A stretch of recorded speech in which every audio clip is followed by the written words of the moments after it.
Yo, what's this? Lakers in 5. Lakers in 5. Lakers in 5. Lakers in 5. Lakers in 5. Yo. Lakers in 5.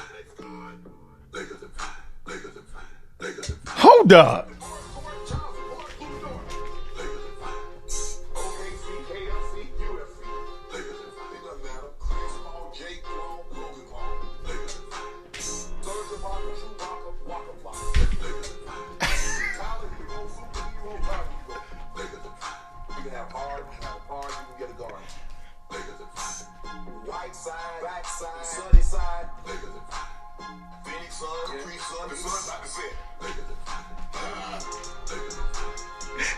Hey, yo, this is a bop.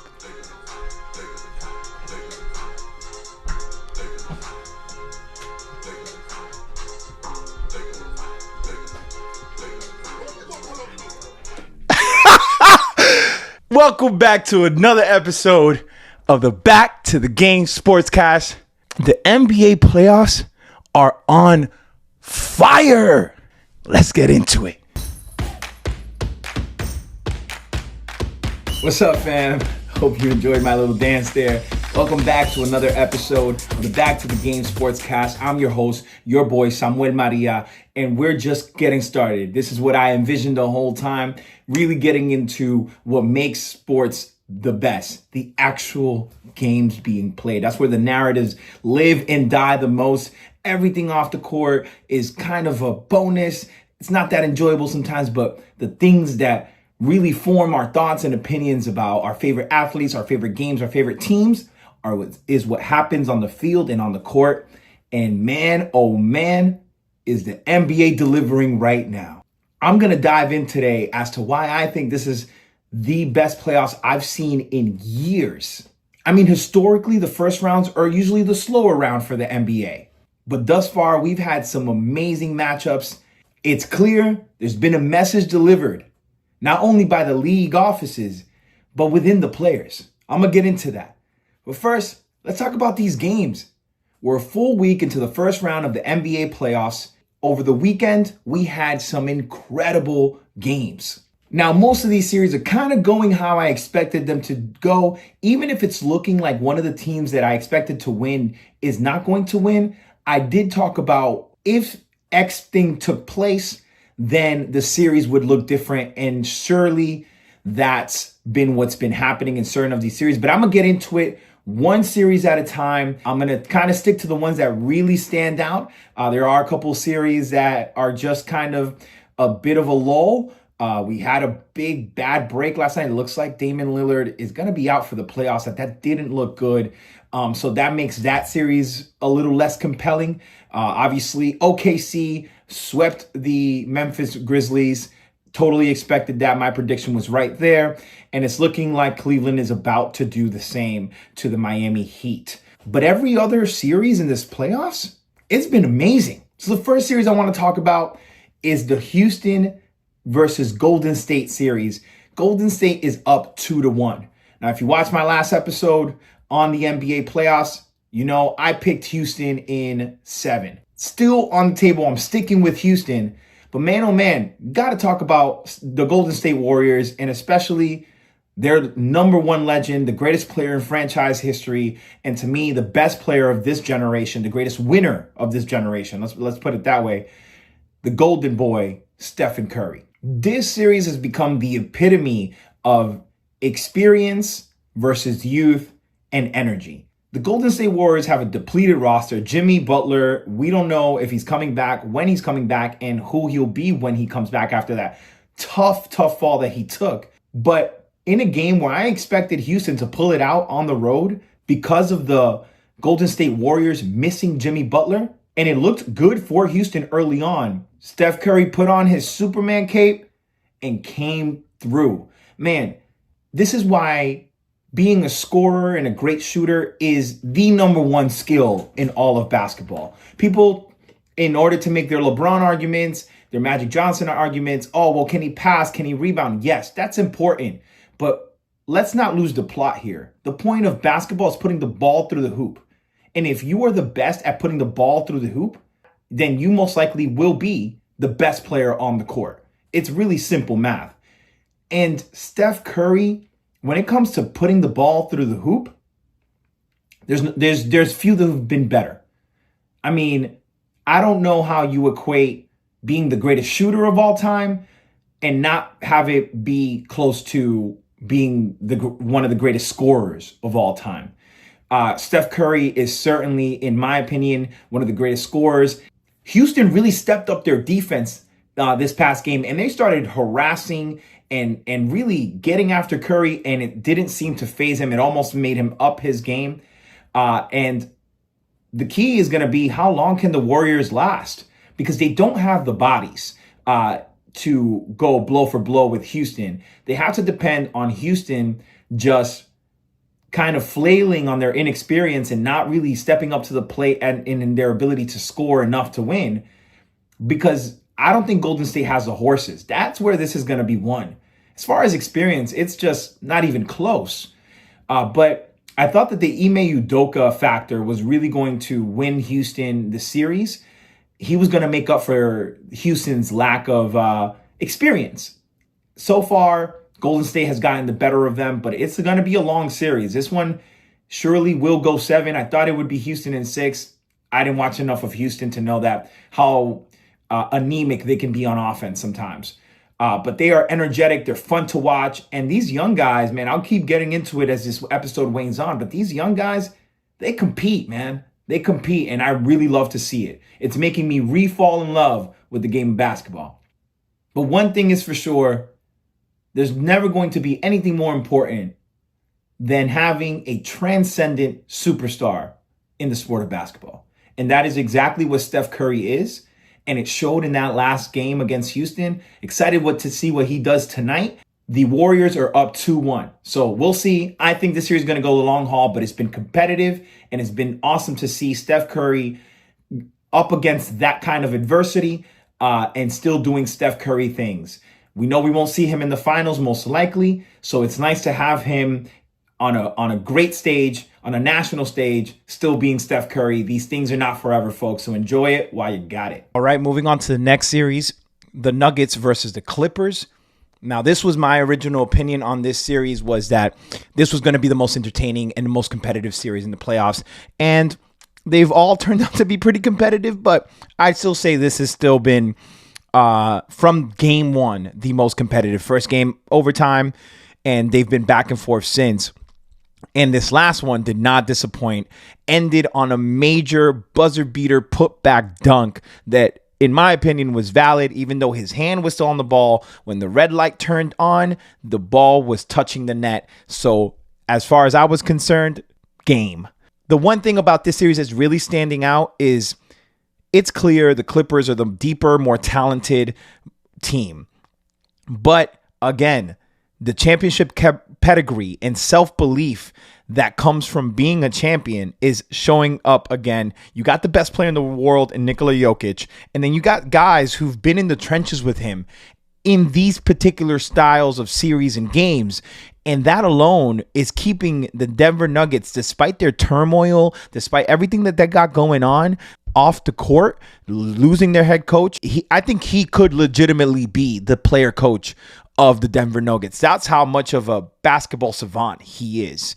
He thinks the game at the highest level, and he's at the peak of his powers physically. And for as out of shape and goofy as he plays, Jokic has incredible endurance. He's got incredible conditioning. His lung capacity seems to be way higher than you would think. And I would be interested in how Jokic's lung capacity and endurance compares to other superstars, because he's a 7-foot center and he plays 45 minutes and he runs back and forth like he's Magic Johnson. And then on top of that, usually the more tired you get, the harder it gets to think the game. He's constantly still thinking the game. So it was really impressive. Kawhi Leonard, honestly, he's the cyborg version of Michael Jordan. If he had any kind of personality or on the court and off the court, he would easily, I think, perception-wise, be considered one or two best player in the NBA, because his game is so similar to MJ. He's got those, he's the claw, And that, I think, his ability to control the ball in one hand is what makes his mid-range so lethal. It was the same thing with MJ. He's balling, and these games are coming down to the wire. And this series for me is boiling down to the difference between being the most talented and deeper team to being a team who's gone over the hump, won a championship. Those things are clashing right now, and it's making for a great series. I picked the Clippers in 7. I'm going to stick to it, but we'll see what happens in Game 5. Series is now tied 2-2, and it's competitive as well. Now, for my favorite series so far of the NBA playoffs, because it's got all of the narratives that I love, even the ones that you guys might start hating on me for. The Timberwolves and the Lakers. Okay, I know that what makes a lot of these other podcasts exciting is that they're able to mix in visuals and videos, but then I would never get these episodes out because it's just me. So what I'm going to do, I figured out how kind of, to record my screen, and I'm kind of getting better as I go. But I want to kind of, with y'all, show you guys some of the tweets and some of the things that have come up on my X timeline that I think align with what I'm about to say about this series. So follow me here a little bit if you can. Now, first of all, let me just say, I had a feeling. I had a feeling that Ant Edwards was going to become Jordan's son and start balling out. And I'm ashamed to say that I picked the Lakers because I don't know why I picked them. I should have known better. As a Celtics fan, I know that if you play hard enough defense on Luka, he'll eventually wear out. And I know the supposed GOAT just has an ability to start deferring at the most important times of the game. And sure enough, over the weekend, it did not disappoint. So for me, this series has been competitive, and there's 2 major storylines. 3, really. Number 1, Ant Edwards is not only a great player, but that USA experience has clearly upped his IQ and his level of thinking the game, because he is starting to display some mastery over controlling pace and controlling momentum, which was what Jordan was the master at. He was, that's why Jordan loved poker and he loved golf, because it was just as much about the mental as it was anything else. And you can tell, and Edwards trying to get a little bit of that. The second biggest storyline, Luka's conditioning. Luka is an amazing player, but if there's one argument to be made on the side of Nico and Dallas Mavericks for trading him, which I still land on the side, you don't trade Luka Doncic. But if there's one argument to be made, is that he might be right as far as Luka's shelf life at being a number 1 player in the league. I think, like Tom Brady, LeBron James and his longevity has ruined some perceptions as to how long most players will be good for. And the truth is, most players will be good till they'll start waning at 32, 33, then 34, 35, 36. Today's player, with the science and the technology that they have, they can have the great years during that time too. They'll need much more support though. And then really around 35, 36 is when you see it fall off. LeBron has kind of skewed that, kind of like what Tom Brady did in the NFL. But Luka not only plays like Larry Bird as far as how he competes, he's not the defender Larry Bird was, but the shooter, the competitor, the clutching, he has all of that.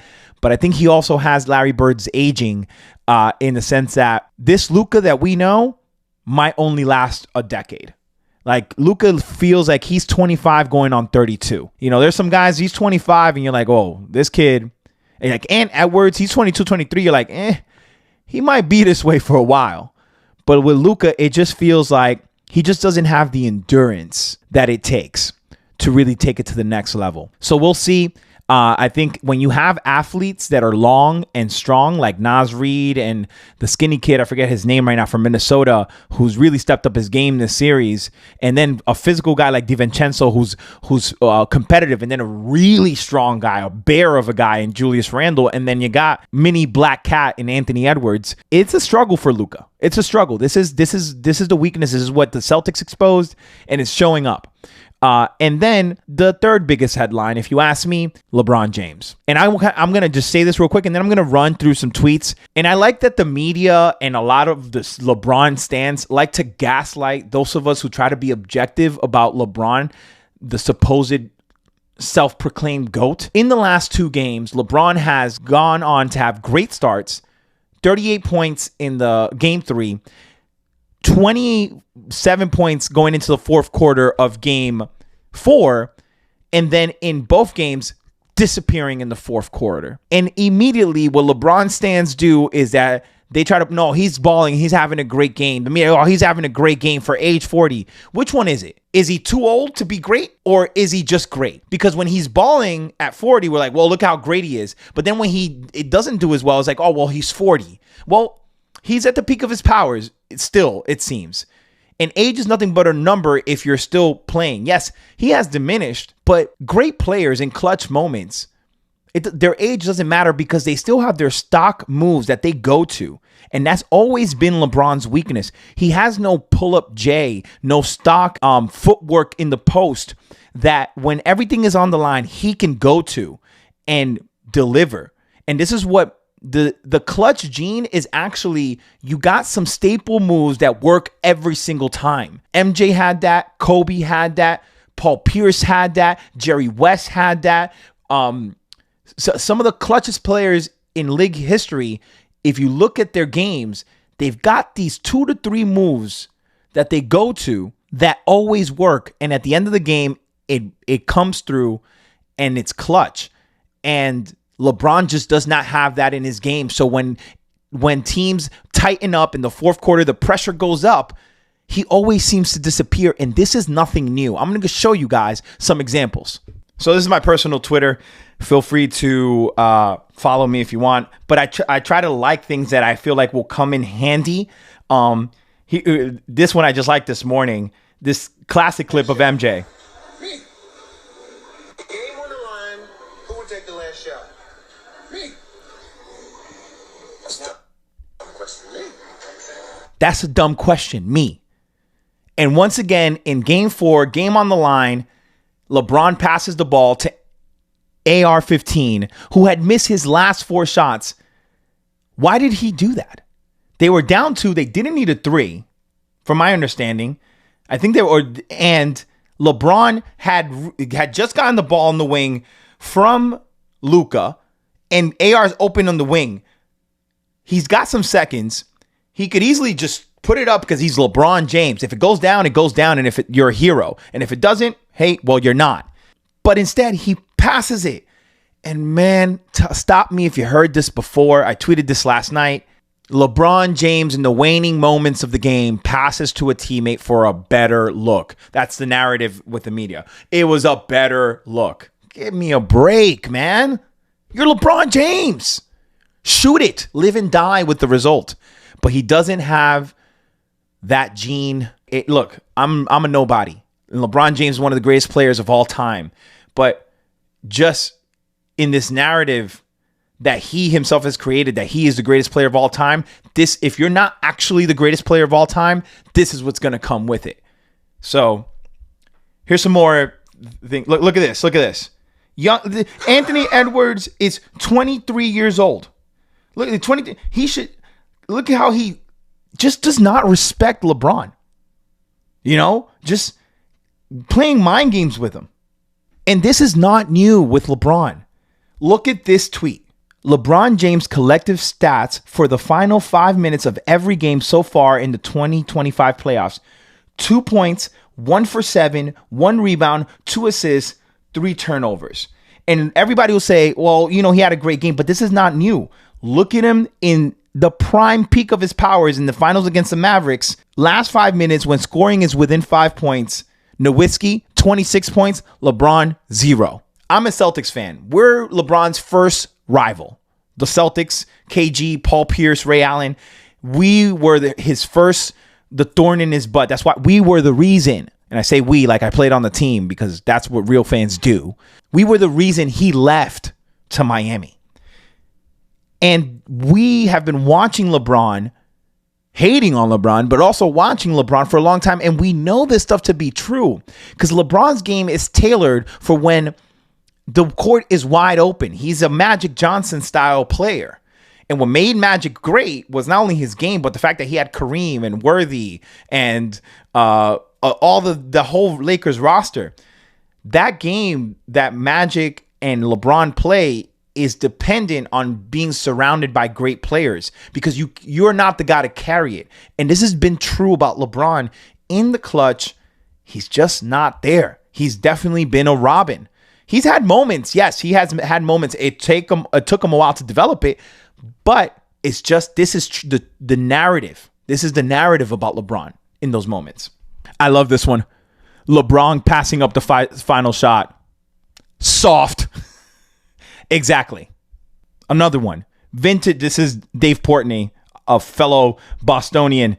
But these are facts. Vintage Bron tonight, down the stretch, last 3 possessions. He bricked the 3. He turned the ball over. He fouled. He made 2 amazing defensive plays, but then he turned the ball over right after, and then he passed up the shot. This was cool because if anyone wants to go back, I did an episode on why I will never call LeBron the GOAT, and this is why.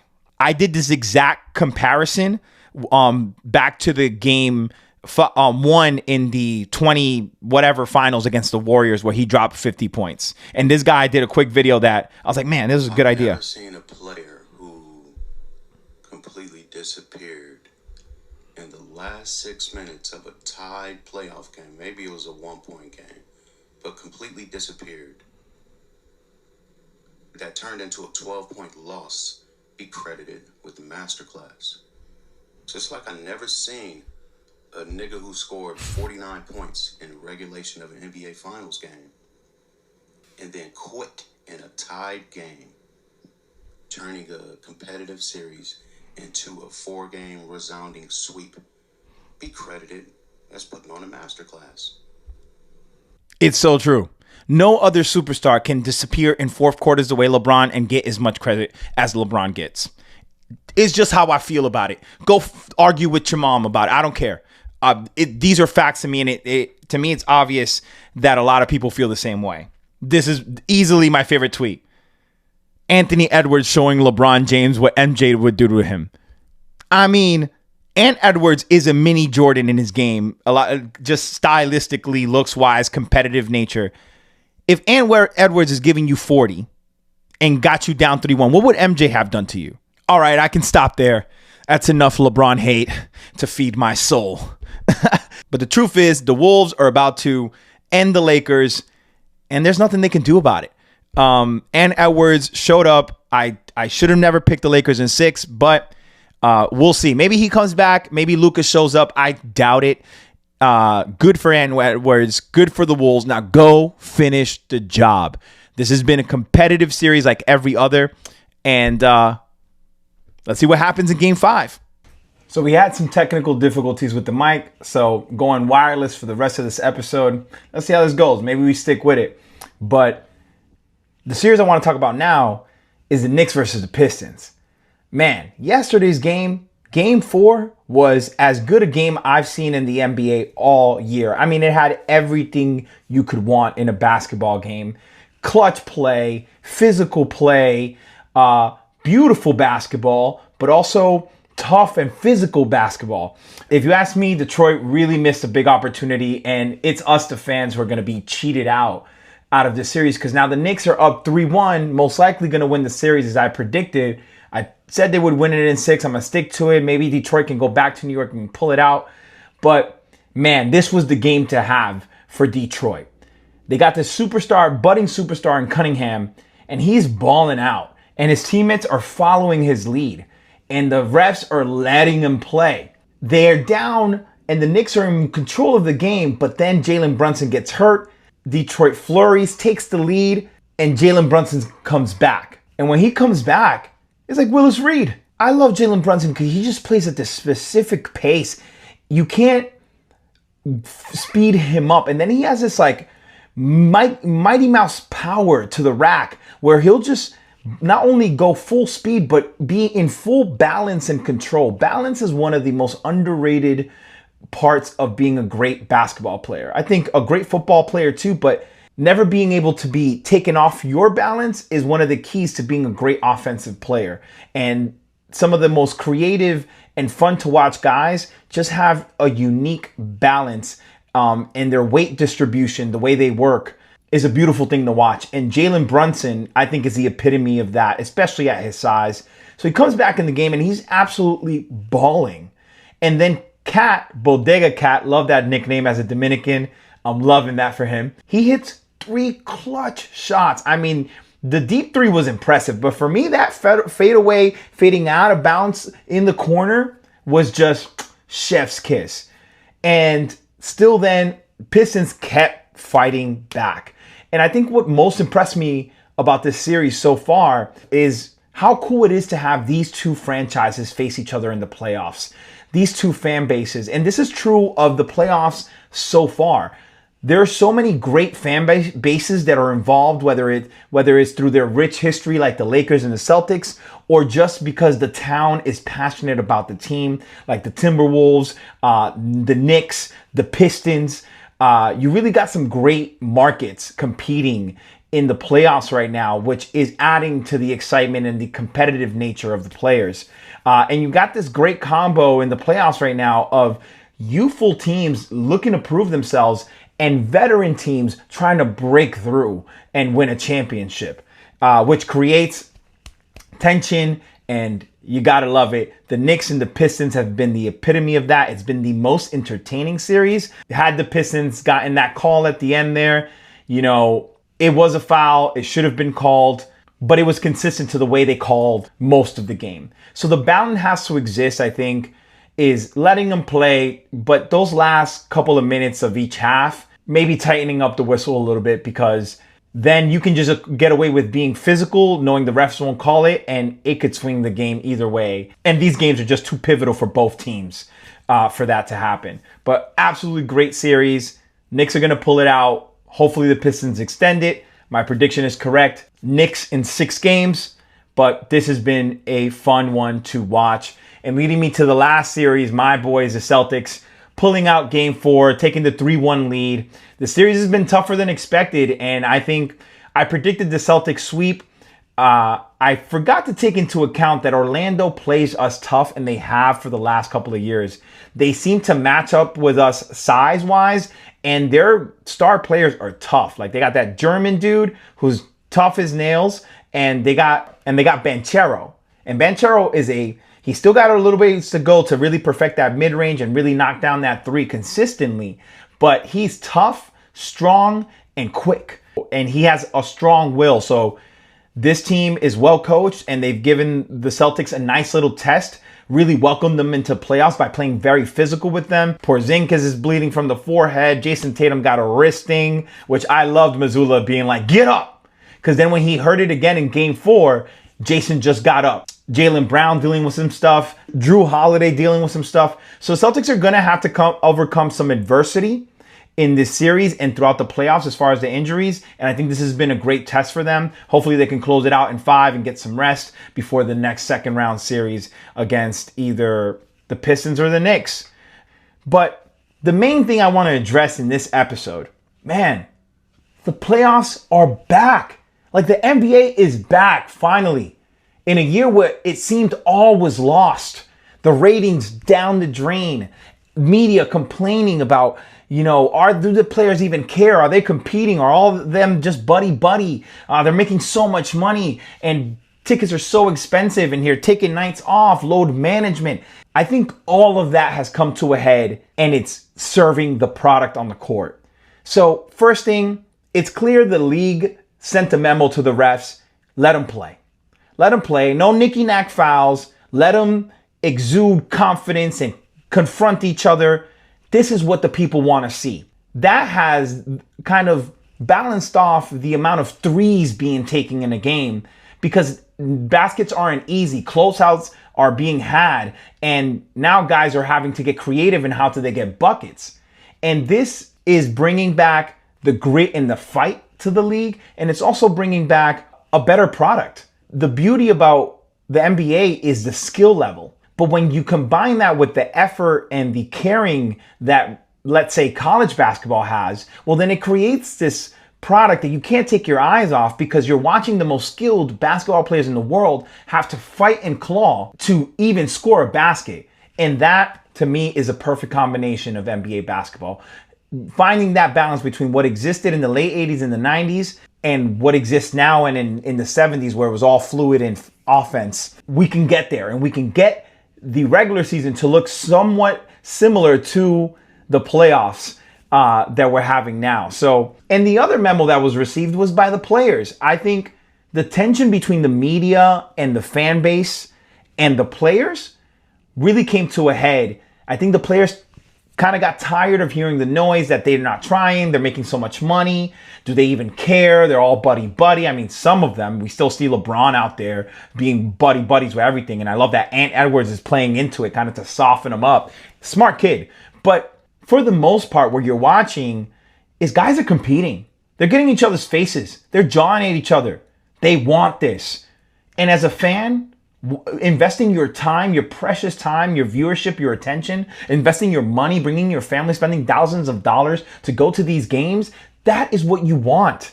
Because beyond the skill level, what you want is to be able to say, man, these guys care. And if you're bringing a kid, like, this is how hard it is to do something like this. But if it's all just willy-nilly, a 3-point contest, like, who cares? Big picture, this is really going in a great direction for the NBA. And if they can find a way to translate even a fraction of the effort that's being had in the playoffs into the regular season, I think the NBA fully comes back to what it has always been. One of the most beloved sports in the world and in America. Really love to see, only in the first round, how this competition has just gotten to the next level. I'm excited to see the second round and see the finals. All right, y'all, that's all I got for you guys now. A full playoff recap where we are at this point, on the cusp of entering the second round. Who'll meet us there? We'll see. But we'll keep it rolling here on the Back to the Game Sportscast. Again, I'm your boy and your host, Samuel Maria. As always, like, share, subscribe, have a comment. What do you think? Am I being too hard on LeBron? Do you like Ant Edwards as much as I do? What do you think about the Knicks and Pistons series?